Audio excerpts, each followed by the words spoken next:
Flipkart co-presents Women Fighter Pilots, co-powered by Kirloskar and Airtel.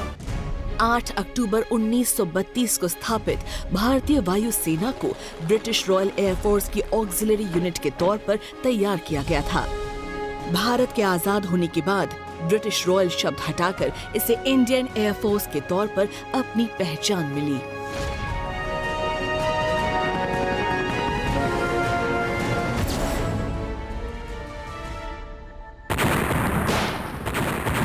उन्नीस में तनाव बढ़ने के साथ ही भारत और पाकिस्तान के बीच युद्ध की शुरुआत हुई। पाकिस्तान को अचानक हमला करने का फायदा मिल रहा था, लेकिन भारतीय वायुसेना के खतरनाक हमलों ने युद्ध की पूरी दिशा ही बदल दी।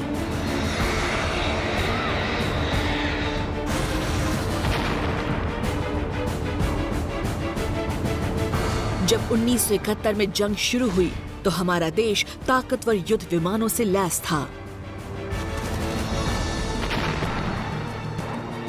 भारतीय वायुसेना के ऑफिसर्स ने अपनी आसमानी ताकत का सबूत देते हुए सरहदों पर दबदबा कायम किया और एक इतिहास रचा।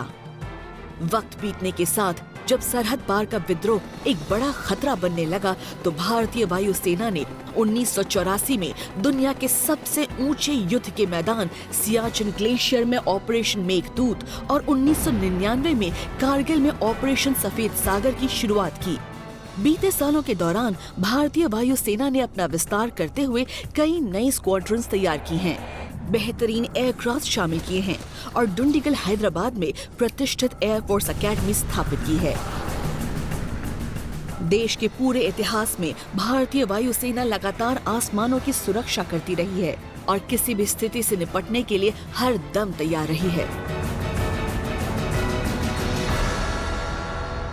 प्रगतिशील बदलावों के साथ आगे बढ़ते हुए भारतीय वायुसेना ने 3 महिला अधिकारियों को चुना है कॉम्बैट रोल के लिए। 2015 में इस ताकतवर फौज के साथ एक और इतिहास जुड़ा जब कॉम्बैट रोल्स में पहली बार महिलाओं को शामिल किया गया। इन तीनों महिला फाइटर पायलट्स को बहादुरी, रोमांच और शोहरत से भरी ठीक वैसी ही जिंदगी मिलने वाली है जो फौज के दूसरे ऑफिसर्स के जुनून को लगातार कायम रखे हुए है।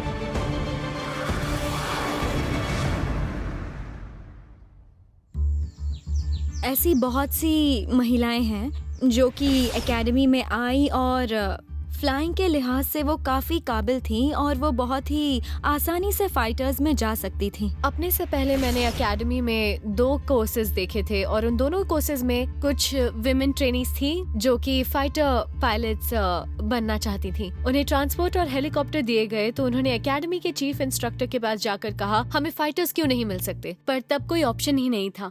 तो ये फैसला आया 2015 में। मेरे ख्याल से हम खुशकिस्मत थे कि हमें ये मौका मिला। खुशकिस्मती ने भले ही उन्हें पुरुषों के दबदबे वाले फाइटर पायलट्स के क्षेत्र के दरवाजे खोलने में मदद की हो, लेकिन वो इन 3 महिलाओं की कोशिशें हैं जो इन्हें उस जगह लाई हैं जहां अब तक कोई भारतीय महिला नहीं पहुंच पाई है। हमारी महिलाएं स्पेस में गईं, हमारी प्राइम मिनिस्टर और प्रेसिडेंट महिला रही हैं और अब हमारी डिफेंस मिनिस्टर भी महिला हैं। तो अगर हम इस नजरिए से सोचें तो ये एक दिन तो होना ही था। कॉम्बैट क्रू में महिलाओं को डायरेक्टली शामिल करना एक अहम फैसला है। भारतीय वायुसेना के ऑफिसर्स सिर्फ वो लीडर्स ही नहीं हैं जो एक अनोखी विरासत लिए हुए हैं, वो ऐसे योद्धा भी हैं जिनके कंधों पर देश की सुरक्षा की जिम्मेदारी है। निर्देश मिलते ही हर ऑफिसर फौरन अपनी पूरी तैयारी करता है, अपने विमान में बैठता है और जंग के मैदान की ओर जाता है जहां शोहरत और फख्र हमेशा के लिए उसके नाम के साथ जुड़ जाते हैं। बहुत से लोग सोचते हैं कि महिलाएं शायद प्रेशर के वक्त घबरा जाएंगी, पर ऐसे कई एग्जाम्पल्स हैं जब वो पुरुषों से ज्यादा मजबूत साबित हुई हैं। भाई दुर्गावती और लक्ष्मीबाई बहुत बड़ा उदाहरण है। अकेले जो है अंग्रेजों की फौज को जो है लक्ष्मीबाई ने जो है कहने से नाव को चने चबा दिया। आज भी उनकी गौरव गाथा गाई जाती है। जब ये मौका आया तो उसका चेहरा चमक उठा। अब बचपन में वो बोली थी और आज हमें काफी गर्व हो रहा है कि भावना ने जो बचपन में सपना देखा था उसको उसने पूरा किया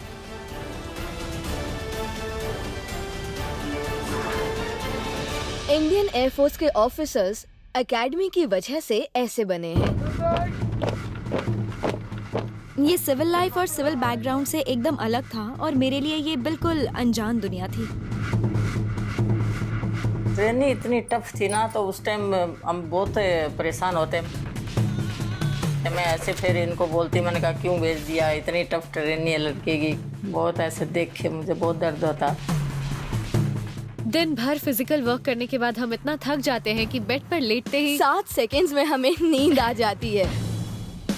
सोने को टाइम बहुत कम मिलता है। पहले इतनी सोती वो। पर 6 महीने बाद आप खुद को देखते हैं तो यकीनन आप ज्यादा डिसिप्लिन्ड, ज्यादा कॉन्फिडेंट हो जाते हैं और टाइम मैनेजमेंट सीख जाते हैं। अपनी ट्रेनिंग के इस पहले चरण को पूरा करने के बाद तीनों महिलाओं को देश के अलग हिस्सों में 3 अलग स्क्वाड्रंस में शामिल किया गया है। मेरी पोस्टिंग OCU अल्फा में है, यानी operational conversion unit alpha.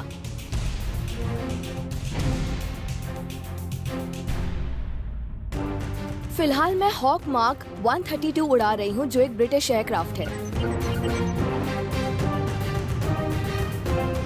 23 squadron, जिसे पैंथर्स कहते हैं। फिलहाल हम बाइसन ऑपरेट कर रहे हैं।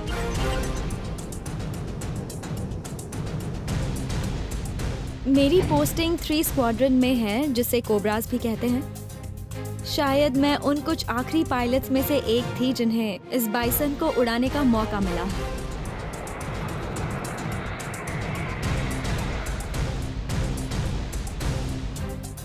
अपनी अपनी स्क्वाड्रंस में इन तीनों ने MiG-21 और हॉक जेट्स पर अपनी सॉर्टीज को कामयाबी से पूरा किया। इस उपलब्धि के साथ ही अवनी और भावना ने सिर्फ अपनी पहली सोलो सॉर्टीज के दबाव को खत्म नहीं किया है, बल्कि भविष्य के काबिल फाइटर पायलट्स के तौर पर खुद को साबित भी किया है। भावना जिद्दी थी, थोड़ी शरारती तो बहुत कम। घर में थोड़ा बच्चे लोगों में लड़ाई ज्यादा होती थी, तो हमें लगता था कि क्लास में लड़ेगी, पर एकदम नहीं, कभी कोई कंप्लेन नहीं आया। मेरे टीचर्स के मुताबिक मैं ठीक सी लड़की थी, क्योंकि वो मेरी असलियत नहीं जानते थे। घर में मेरी हालत बहुत खराब थी, क्योंकि लड़ाई झगड़े में हमेशा मुझे मार खानी पड़ती थी। पेरेंट्स तो अभी अच्छा ही बोलते हैं, क्योंकि फाइनली उनको लगता है नहीं कुछ तो कर लिया बेटी ने। वो मेरे लिए बुरा नहीं कहेंगे, पर मैं उन्हें बहुत तंग करती थी। मेरा बेंच क्लास के आखिर में होता था। कहीं लड़कों का ग्रुप होता था तो मैं वहाँ जाकर उन्हें गुस्से से देखती हुई कहती थी, भाग जाओ। वो नहीं मानते थे तो मैं जोर से चिल्लाने लगती थी। पढ़ाई लिखाई में वो बचपन से ही तेज थी और दूसरों की मदद के लिए वो हमेशा आगे रहती थी।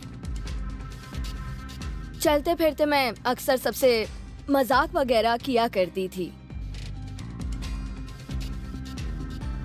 एक्चुअल में उसको शुरू से ही पायलट बनने का शौक था। वो एक्चुअल में एस्ट्रोनॉट बनना चाहती थी, तो वो बस घर में सभी की चहेती थी। दिन भर वो चुलबुली सी पूरे घर में घूमना, हंसना, खेलना, उसके छोटे छोटे शौक थे उसके। मुझे वायलिन बजाना और ट्रैवल करना बहुत पसंद है। अवनी का एक आइडल शुरू से कल्पना चावला और अब्दुल कलाम ही रहे हैं। ट्रेनिंग ग्राउंड से जंग का मैदान, एक योद्धा का सफर कभी खत्म नहीं होता।